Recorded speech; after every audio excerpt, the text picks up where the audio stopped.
Bismillahirrahmanirrahim. Assalamualaikum warahmatullahi wabarakatuh.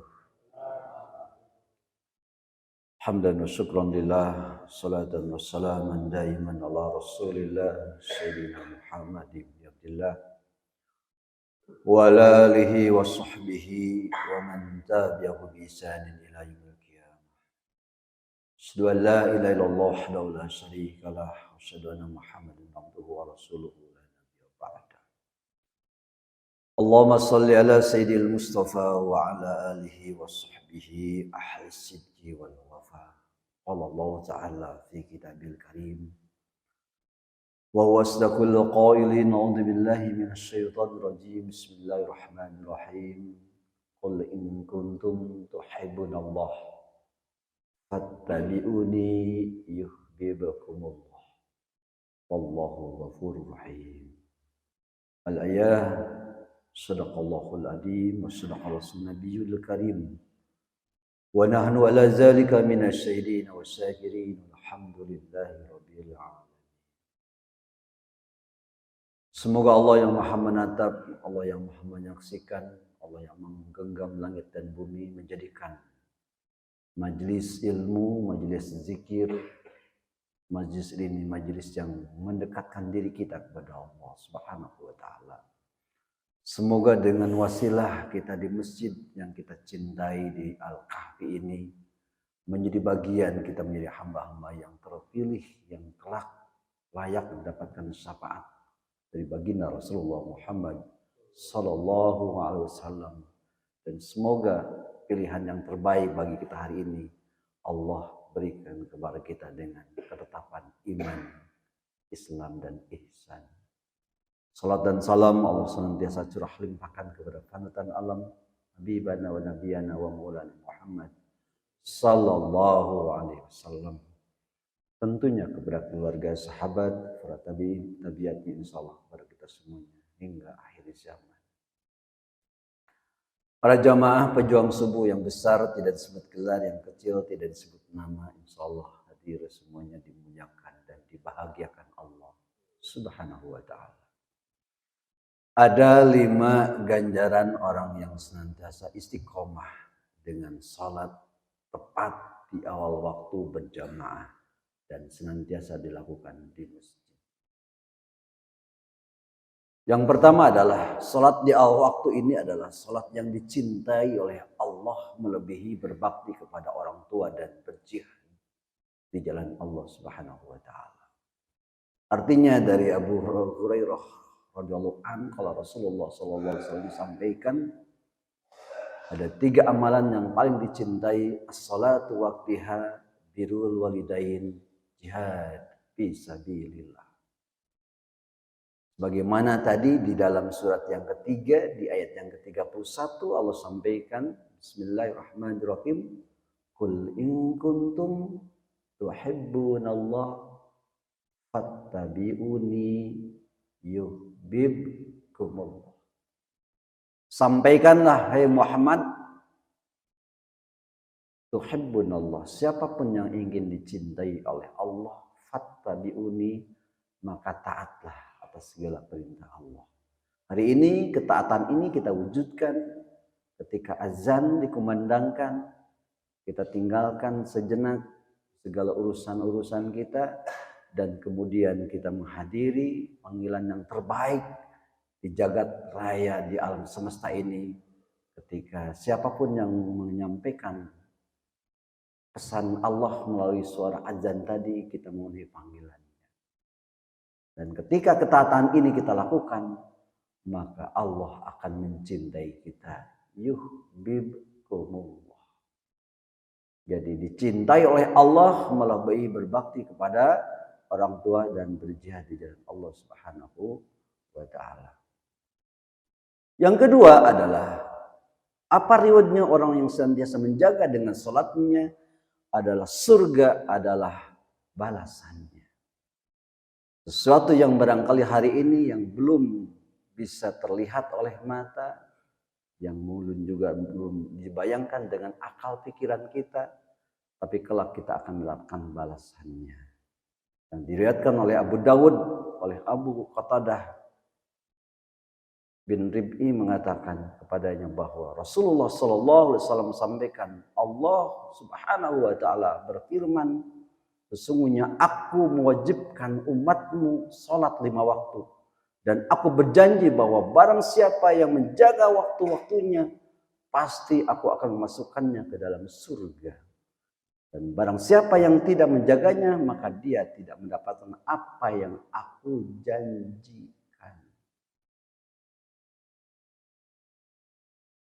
Bagaimana juga di dalam surat yang ketiga, di ayat yang ke-133, wasari'u ila magfiratin mir rabbikum jannatin arduhas samawat uiddat lil muttaqin. Bersegeralah kita terhadap ampunannya Allah. Bila mana kita semuanya berbondong-bondong untuk mendapatkan ampunan Allah, maka Allah sediakan surga yang seluas langit dan bumi, uiddat lil muttaqin, dan itu semuanya Allah berikan untuk orang-orang yang berakal, untuk orang-orang yang berpikir. Maka konteks yang ketiga, sebagai bagian daripada orang-orang yang senantiasa menjaga salatnya, yang ketiga diampuni dosa-dosanya. Jadi sesungguhnya seorang hamba yang muslim, jika dia menunaikan salat dengan ikhlas karena Allah, maka dosa-dosanya akan berguguran seperti gugurnya daun-daun dari pohonnya. Yang ini diriwayatkan oleh hadis riwayat Ahmad. Siapapun di antara kita tidak bisa berlepas yang namanya dosa. Setiap hari kita bahkan datang catatan kepada Allah, bukan kebanyakan dari amal soleh yang kita lakukan tidak terasa. Mungkin dari ucapan ketika kita sedang ngobrol, sedang berkomunikasi, tidak terasa. Silat lidah kita yang mungkin seperti tajamnya silet. Maka sampaikan baginda Nabi, man kana yu'min billahi falyaqul khairan aw yasmut. Sering barangkali kita dengar, tapi aplikasi di dalam ketika kita berinteraksi sulit barangkali kita untuk bisa melepaskan daripada hal-hal terkait dengan ucapan. Ataupun ketika kita tidak pahami dengan apa yang kita sampaikan, oh yasmun, lebih baik adalah kita diam. Yang keempat adalah pahala kebaikan yang amat besar. Bagaimana Rasulullah Sallallahu Alaihi Wasallam sampaikan, seandainya orang-orang mengetahui pahala azan mereka dalam bersab pertama, lalu kemudian mereka tidak akan memperolehnya kecuali dengan ikut undian. Niscaya mereka akan berunding, dan sudahnya mereka mengetahui pahala menyegerakan sholat pada awal waktu, niscaya mereka akan berlomba-lomba melaksanakannya. Dan seandainya mereka mengetahui pahala sholat isya dan subuh, niscaya mereka akan mendatanginya meskipun dengan jalan merangkak sekalipun. Oh, subhanallah. Saya lihat para jamaah tadi dari rumah tidak ada yang merangkak. Kita semuanya tadi ditegakkan, dimudahkan fisik kita oleh Allah Subhanahu wa Ta'ala. Sampai kemudian di zaman baginda Nabi ada seorang yang buta, Ibnu Maktum. Dan kemudian dia berargumen dengan baginda Nabi Muhammad SAW. Ya Rasulullah, aku ini buta, tidak bisa melihat. Apakah ada kewajiban untukku untuk bisa menegakkan sholat? Apa kata baginda Nabi dengan begitu bijaknya sampaikan? Jadi itu tulisan kata baginda Nabi. Apakah kamu masih bisa mendengar? Ya Rasulullah, aku tidak bisa melihat, tapi aku bisa mendengar. Kalau kamu masih bisa mendengar ketika azan itu dikumandangkan, maka kata Rasulullah, datangilah kamu. Walaupun kamu datangnya hanya dengan merangkak sekalipun. Takbir! Subhanallah.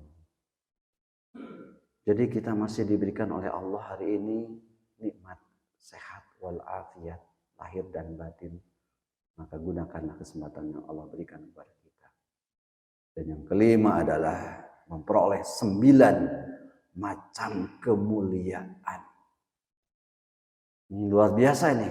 Jadi penutupnya ini ternyata memperoleh 9 macam keutamaan orang-orang yang bisa melaksanakan sholat tepat di waktu berjamaah dan dari masjid.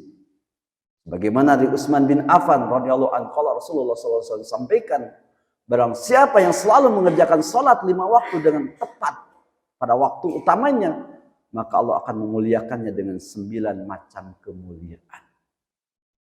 Pasal ikan di hari Sabtu, 9 perkara ini akan saya sebutkan satu demi satu.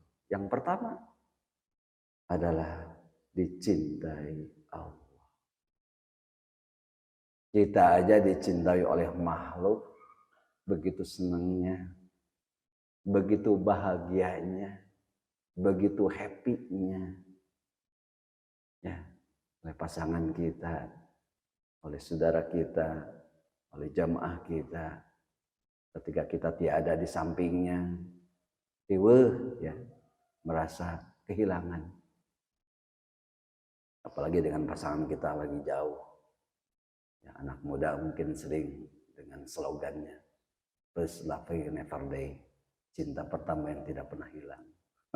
Subhanallah. Ini yang pertama ini, ya, keutamaannya dicintai oleh Allah. Lalu yang kedua adalah badannya selalu sehat. Badannya selalu sehat. Dan ini jadi sunnah. Sebelum kita melaksanakan sholat subuh ini, walaupun mungkin udaranya bardain, udaranya dingin. Coba kita lihat para kiai-kiai sepuh di pondok-pondok pesantren. Bangun jam 2, setengah 3, langsung diguyur dengan masih air, masih ngocor pancuran, ya.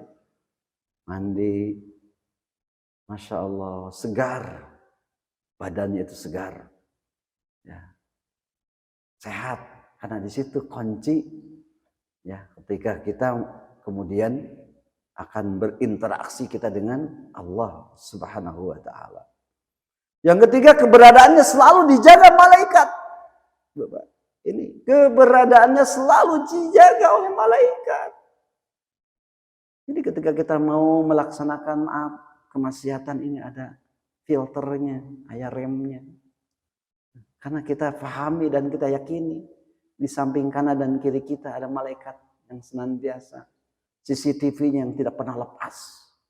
Itu malaikat raqib dan malaikat atid yang menulis kebaikan kita. Dan hebatnya apa? Hebatnya apa? 2 malaikat tadi. Ketika malaikat raqib, kita baru niat saja ingin melaksanakan suatu kebaikan, baru niat yang kita lakukan, innamal a'malu binniyat, tapi belum kita lakukan, niatnya saja sudah tertulis. Tapi malaikat atid bagaimana ketika kita melakukan kemaksiatan atau kemungkaran? Niat mau melakukan kemungkaran itu belum ditulis. Ini hebatnya. Ini tong nipu malaikat ini ya. Karena kita senantiasa dijaga oleh malaikatnya Allah Subhanahu wa taala.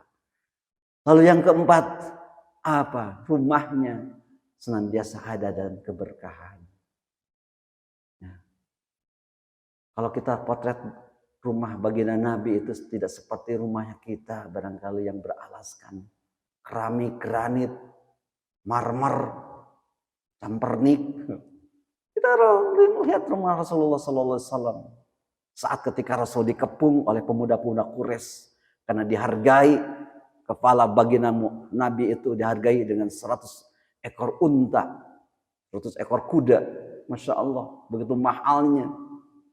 Kita ingat bagaimana ketika Rasulullah di dalam rumah bersama dengan sahabatnya Abu Bakar dan Ali bin Abi Thalib. Ternyata Rasul mengambil butiran pasir yang ada di bawah tempat tidurnya, lalu kemudian dia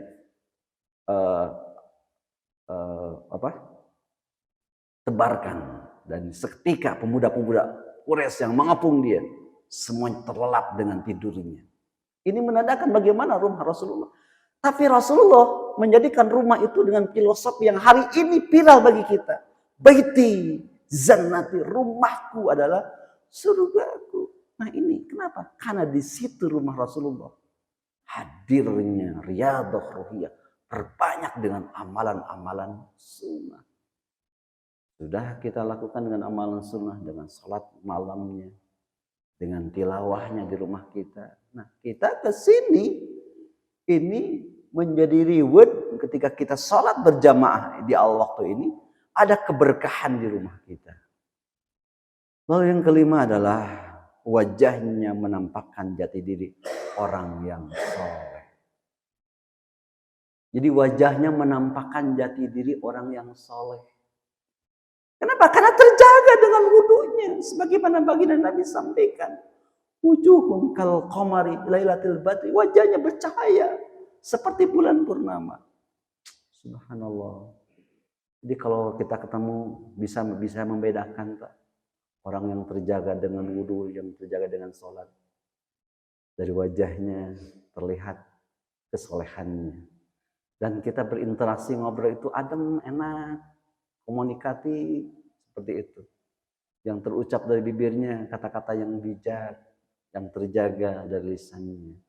Nah ini Pak, ini yang kelima. Jadi wajahnya menampakkan jati diri orang soleh. Lalu yang keenam, hatinya dilunakkan oleh Allah Subhanahu wa ta'ala. Karena doa juga yang tersampaikan oleh baginda Nabi, ya muqallibal qulub, tsabbit qalbi ala dinika wa ta'atika.